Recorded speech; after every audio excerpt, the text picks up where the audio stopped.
Cuando me dicen que quiero ser de mayor, todo se complica.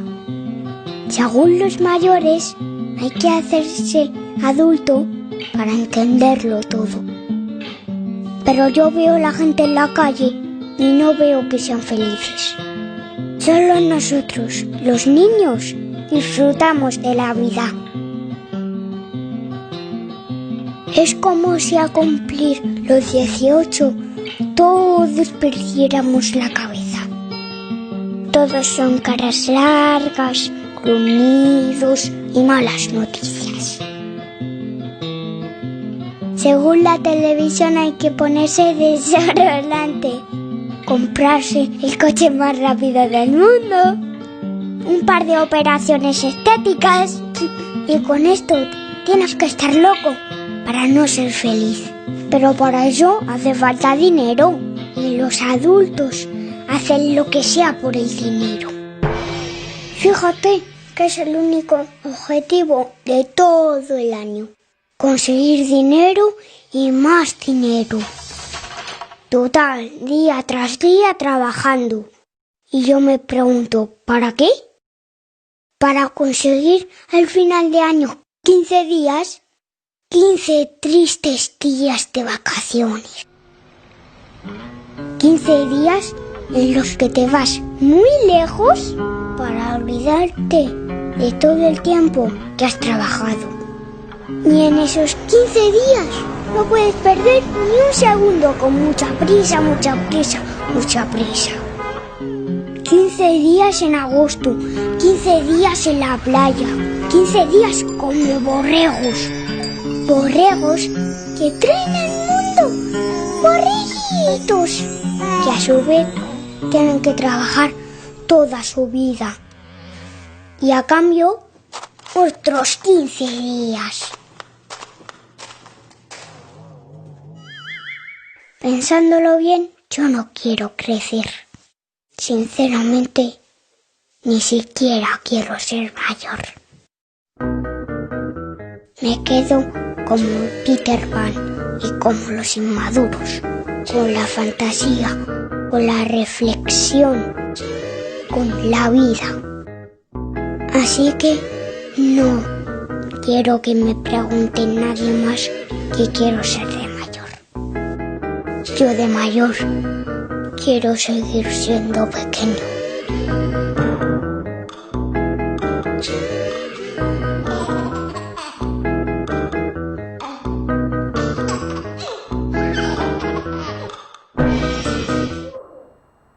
Buenas tardes, chicos, pues vamos a iniciar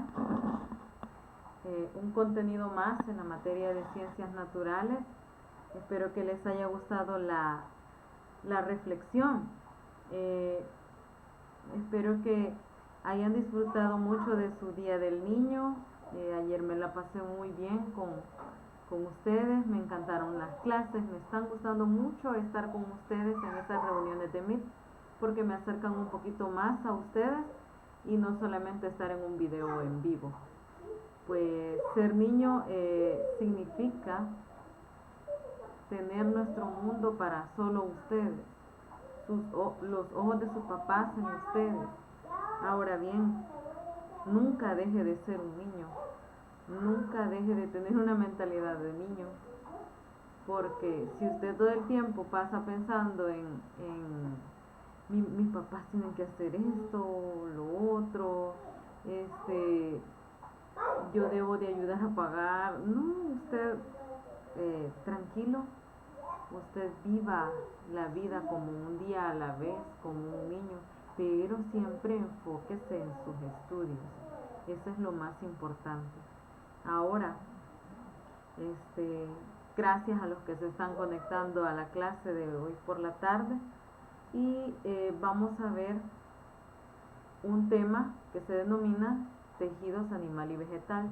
Como ya les había mencionado, yo necesitaba que usted realizara en su cuaderno la unidad número 7.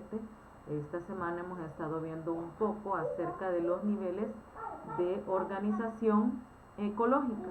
Ahora, vamos a ver cuáles son los indicadores que vamos a ver este día. Tenemos el 7.2 que vamos a hablar que los tejidos están formados, oiga bien, por asociaciones de células que se encuentran ordenadas y diferenciadas. También vamos a describir los principales tejidos animales y vegetales.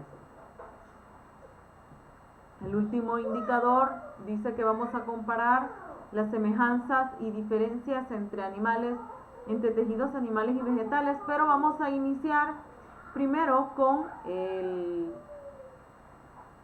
concepto de qué es un tejido en biología, porque podemos hablar de tejido de las abuelitas que tejen, ¿verdad?, en crochet. En biología, los tejidos son aquellos materiales biológicos constituidos por un complejo y organizado conjunto complejo y organizado de células de uno o varios tipos. Vamos a ver qué tipos de tejidos tenemos acá. Pueden ir copiando en su cuaderno. Estas células se coordinan y realizan una sola función cuando hablamos de tejido. Ahora, dentro del tejido animal tenemos varios tipos. Tenemos el tejido conectivo, el tejido epitelial, el tejido muscular y el tejido nervioso. De estos tejidos hay otros tejidos. ¿Cómo así? Veamos el primer tipo. Tejido conectivo. Son un grupo de tejidos muy diversos que comparten su función. La función de esta es de relleno, o sea, ocupan los espacios entre otros tejidos, entre órganos y de sostén del organismo, constituyendo el soporte material del cuerpo. Vamos a ver cuáles son estos y vemos acá, puede ir copiando en su cuaderno. Veamos, vamos a ver. Tejido conectivo, tenemos el tejido conectivo o laxo, el de la piel. Tenemos el tejido conectivo o denso de los ligamentos, porque dice, son de relleno. Tenemos el cartílago, el tejido óseo, el de la sangre y el tejido adiposo. Vamos a iniciar explicando cuál es la función del tejido conjuntivo. Su matriz es de consistencia gelatinosa. Sus células características son los fibroblastos, o sea que presenta micrófagos, linfocitos y mastocitos. Acá tenemos en el tejido conjuntivo se encuentra la dermis. Veamos otro tejido. Tenemos el adiposo. Veamos dónde se encuentra el tejido adiposo. Vea en la imagen, acá tenemos donde nos señala y la forma que este tiene. Dice, es similar al tejido conjuntivo o laxo, pero con menos fibras. Dice que sus células características son denominadas adipocitos. ¿Y estos qué pasa? Se especializan en el almacenamiento de los lípidos, o sea, de las grasas en nuestro cuerpo. Si observa, se localiza debajo de la dermis, vea acá, rodeando los órganos internos como el riñón y el interior de la parte central de los huesos largos, o sea, médula ósea amarilla o tuétano. Vemos también el tejido cartilaginoso. Si tocamos acá nuestra oreja, vemos que podemos doblarla. Vea, también acá la oreja, esta parte de la nariz, eso es el denominado cartílago, formado por una matriz muy rica en fibras de colágena y elastina. Gelatinosa, vea, es flexible acá la oreja, esto es cartílago, y con muchas células específicas denominadas condrocitos. Veamos dónde se encuentran algunos cartílagos. Vea, en las uniones de los huesos también podemos encontrarla en la oreja y esta parte de la nariz. Vemos el cartilaginoso. El tejido óseo está formado por tres tipos de células. Tenemos a los osteoblastos, a los osteocitos y osteoclastos. ¿Qué son estas? Bueno, células encargadas de destruir hueso para remodelarlo. Significa que si un hueso se quiebra, entonces estas células son las encargadas de regenerarlo. Pero el tejido óseo es parte de estos tejidos de relleno. Tenemos también que esta sustancia es intracelular, es sólida y rígida. Tenemos al tejido sanguíneo. Aquí se encuentra una parte líquida o plasma sanguíneo. Si usted observa en la imagen que está acá, se observan glóbulos rojos, glóbulos blancos y el plasma sanguíneo. Dice cuando al plasma le quitamos el fibrinógeno, se queda el suero, o sea la parte donde se encuentran los glóbulos blancos. Tenemos acá en la sangre tenemos el sistema inmunológico también. El tejido epitelial, porque estuvimos hablando lo voy a pasar, decíamos que son 4 los tejidos y está el tejido epitelial. Ya hemos pasado por varios tejidos y el tejido epitelial es el formado por células fuertemente unidas entre sí y con poca matriz intracelular entre ellas. Y acá se clasifica en 2 tipos. Tenemos el epitelio del revestimiento, que es el que recubre y protege la parte externa del cuerpo y tapiza las cavidades. Este es el epitelio del revestimiento y tenemos el de la boca, los vasos, los conductos internos como vasos sanguíneos y vías respiratorias y en general carece de capilares sanguíneos pero puede tener terminaciones nerviosas. Ahora, tenemos algunos tipos. Tenemos en el simple estratificado, está el escamoso de manera cúbica, el cilíndrico, tenemos el pseudoestratificado y el de transición. Estas partes que le estoy mencionando están en el epitelio del revestimiento. Ahora, en el epitelio glandular es el que está formado por células especializadas en elaborar sustancias útiles al organismo o eliminar al exterior sustancias inútiles o perjudiciales. Este es el epitelio glandular, o sea, el que está ya al exterior. Vea, este es el que deja entrar o salir sustancias. Tenemos también otro tipo de tejido, como lo es el muscular. Ahora veamos, sus células son capaces de contraerse. Por ejemplo, cuando decimos, miren qué fuerte soy. Entonces, acá lo que está dentro, usted toca, haga su brazo así. Eso son los músculos. Ahora, dice que sus células son capaces de contraerse cuando reciben la orden de las células nerviosas. Ya vamos a ver esas otras.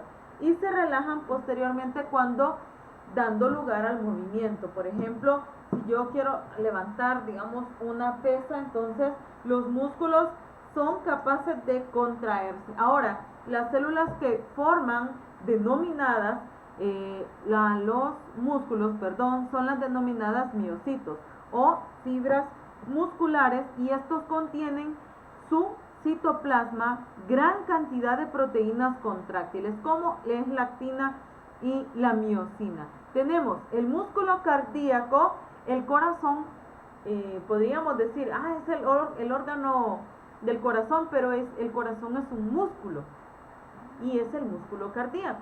Tenemos el músculo liso, que es este que tenemos acá, donde realizamos fuerza, ¿verdad? Y tenemos el músculo estriado.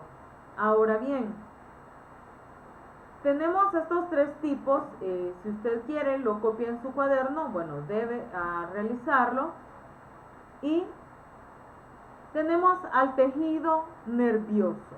El tejido nervioso es el que está ya en nuestra cabeza, y este tejido especializado en captar las variaciones del medio y elaborar una respuesta y conducirla a los órganos efectores. Por ejemplo, si alguien me hace, digamos, me quiere aruñar acá, entonces yo voy a sentir, pero llega acá el dolor y luego como que manda una señal, ¿verdad? Que duele ahí. Ahora, ¿cuáles son los dos tipos de tejidos? Bueno, tenemos a las neuronas.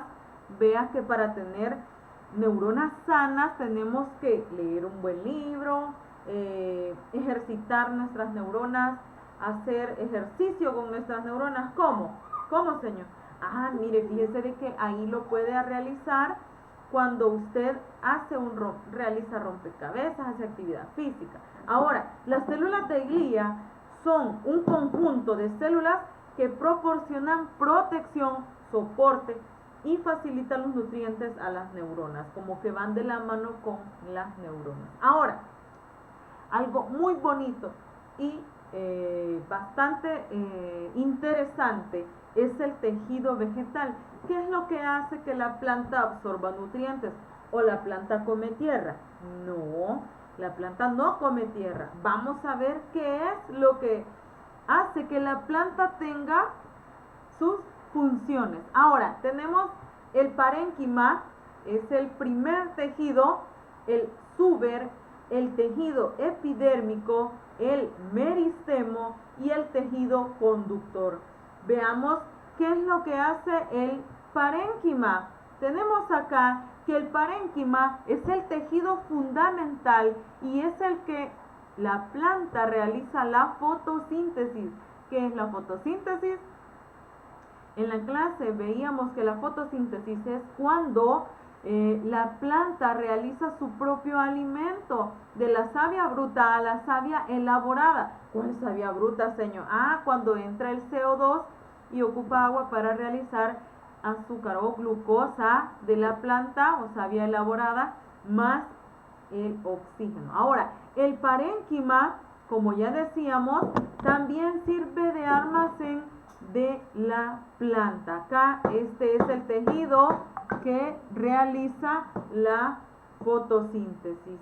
Ahora, ¿dónde se encuentra? En las hojas tenemos el tejido epidérmico y el tejido epidérmico es este. Vean, acá es donde sale la molécula del oxígeno cuando realiza la fotosíntesis. Este también, aparte de ello, su función es protectora de las hojas y tallos jóvenes. Tenemos también el siguiente, veamos, tenemos al meristemo. ¿Qué hace? El tejido meristemo o meristemático es el que hace de que las plantas crezcan, ¿ya? ¿Cómo así? Desde los ápices, ¿vea? Este es el tejido del crecimiento. Existen lo que son unos químicos que tiene la planta que hacen que estos crezcan. Tenemos a las auxinas, a las citoquininas y tenemos el ácido acético, que son algunas hormonas que realizan las plantas y que las tienen para el crecimiento, otras como el etanol, que le ayuda a la maduración de las frutas. Vea, el meristemo dice: tejido de crecimiento en los ápices, es la puntita donde va la planta creciendo, y las raíces y tallos. Ahora, veamos otro. Tenemos al suber. Por ejemplo, ustedes ven los árboles bastante grandes y usted dice, mira, tiene cáscara en su alrededor. Déjeme decirle que a ese tejido se le denomina suber. ¿Y qué hace el suber? Bueno, este tejido se da en tallos y raíces viejas. ¿Para qué? Función protectora. Vea, esta parte que estoy señalando acá con el puntero, a esto se le denomina suber. Y tenemos a otro tejido que es el tejido conductor, que es el que vamos a ver en la siguiente diapositiva. Veamos el tejido conductor. Primero veamos qué significa. Dice que acá se encuentra en el interior de los troncos y los tallos y nervios de las hojas. Pero ¿qué hace? Bueno, tenemos en el tejido de conductor encontramos dos tejidos. Tenemos al xilema y tenemos al floema. El xilema transporta en un solo sentido. También transporta agua y minerales. Observe la imagen que se encuentra a la izquierda. Contiene agua y minerales. ¿Qué transporta el xilema? Pregunta de examen. Transporta agua y minerales.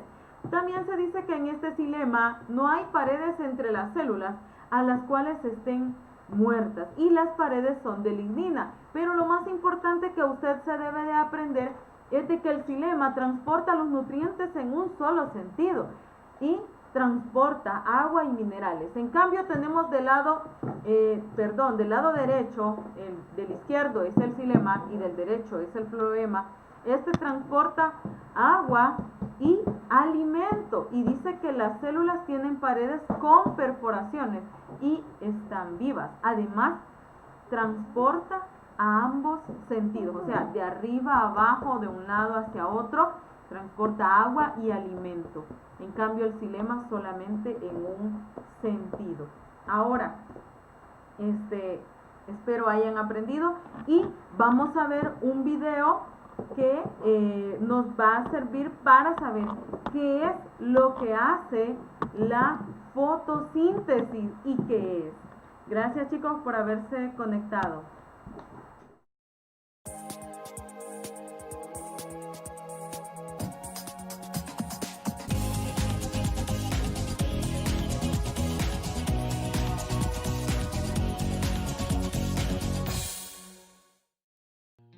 Hola, ¿cómo está? Vamos a comenzar una nueva sesión de Profe en Casa.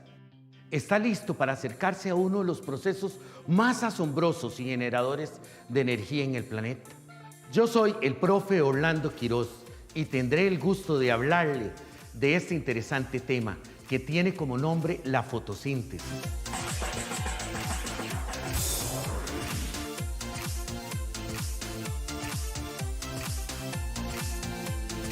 Esto lo estudiamos desde la escuela, en las clases de ciencias. Pero ¿alguna vez se ha detenido a pensar sobre los detalles y efectos que la fotosíntesis genera sobre la vida en el planeta? Estamos rodeados de plantas. Las necesitamos para alimentarnos, para recrearnos, para respirar. Para ir entrando en el tema, quiero mostrarle algo. ¿Recuerda un dibujo como este en alguna de sus clases de ciencias?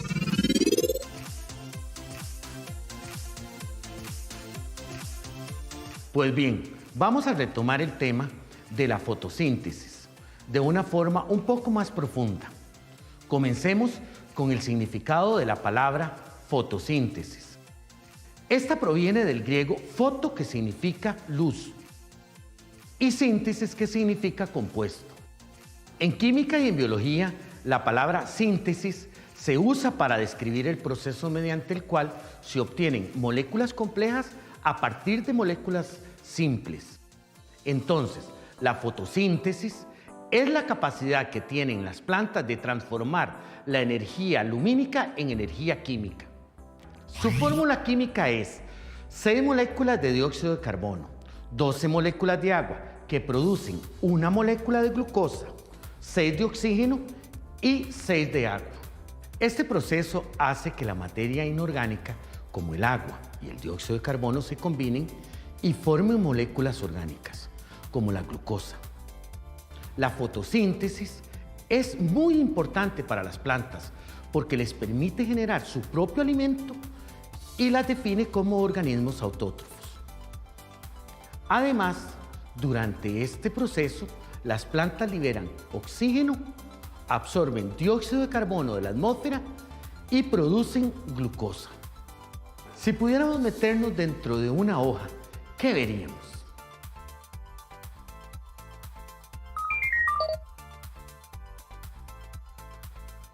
Observen.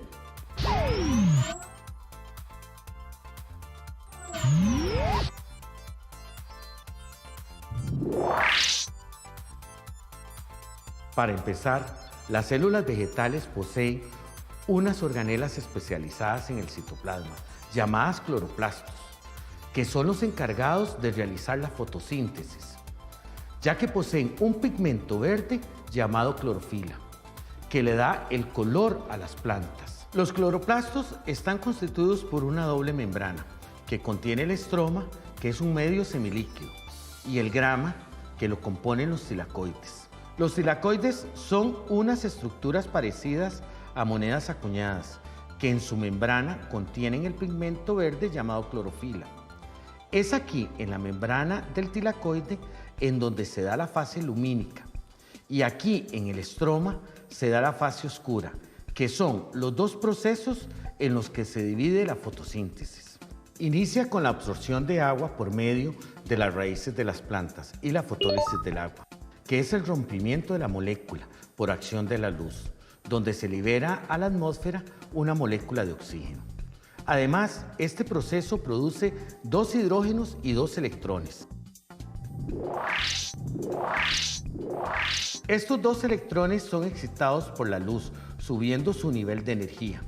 De aquí, estos empiezan a brincar de molécula a molécula en una cascada de reacciones, provocando que los electrones vuelvan al nivel de energía inicial.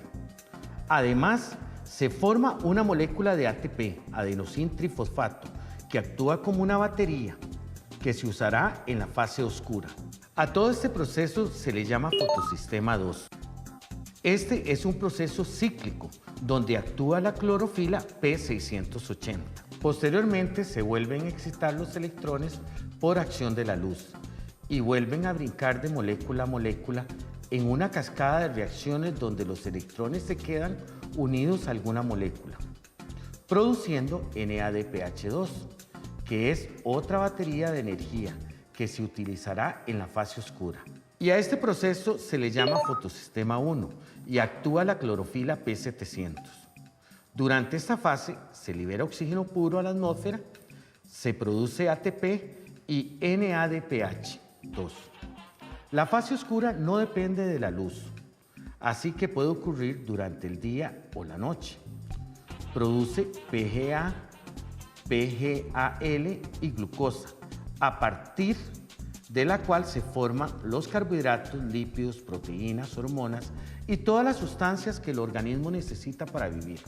Durante la fase oscura se produce un proceso llamado ciclo de Calvin-Benson, que inicia con la captura del dióxido de carbono presente en la atmósfera. Esto ocurre gracias a la molécula llamada ribolosa 1,5-difosfato, presente en el estroma del cloroplasto. La ribolosa, al capturar el CO2, se convierte en una molécula muy inestable, por lo que se rompe y forma 2 moléculas de 3-ácido fosfoglicérico, PGA. Esto, por acción del ATP y el NADPH2, formados en la fase lumínica, se reducen y forman el fosfogliceraldehído, el PGAL. De aquí hay 2 caminos. Uno, que por acción del ATP se forme la ribolosa nuevamente y reinicie el ciclo. 2, que se forme la glucosa y de esta los carbohidratos, los lípidos, las proteínas y todas las moléculas que la célula necesita. Devolvámonos para explicarle estas 2 fases.